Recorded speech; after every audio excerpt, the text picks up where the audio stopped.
बाबा, तुम्ही गेल्यापासून घर तसंच आहे, पण आधाराचा खांबच जणू निघून गेलाय.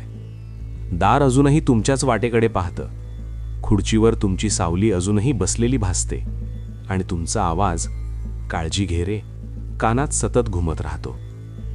पहिले काही दिवस लोकांनी घर भरून टाकलं होतं, सांत्वनाचे शब्द, अश्रू, धीर. पण रात्री मात्र तुमची उणीवच सगळ्यात मोठी ठरली.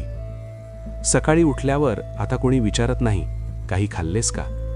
त्या साध्या प्रश्नात किती प्रेम दडलं होतं हे आता कळतंय बाबा. तुमच्या कष्टांच्या आठवणी डोळ्यांसमोर उभ्या राहतात. घामानं ओले झालेले कपडे, थकलेले पाय, पण चेहऱ्यावरचं समाधान, माझी मुलं सुखात असली की झालं. दिवस पुढे सरकतात, जबाबदाऱ्या वाढतात, आणि प्रत्येक निर्णय घेताना मनात एकच प्रश्न येतो, बाबा असते तर काय केलं असतं? तुम्ही शिकवलेले संस्कार आज आधार बनून उभे आहेत. तुमचं प्रेम, तुमची शिस्त, तुमची सावली आमच्या प्रत्येक पावलात आहे. बाबा, तुम्ही शरीरानं दूर गेला असाल, पण आमच्या रक्तात, आमच्या श्वासात तुमचं अस्तित्व कायम आहे. तुम्ही नसल्याची जाणीव डोळे पाणवते, पण तुम्ही दिलेला धीर मन पुन्हा उभं करतो. कारण वडील कधीच मरत नाहीत, ते आपल्या मुलांच्या धैर्यात, स्वप्नात आणि संघर्षात जिवंत राहतात.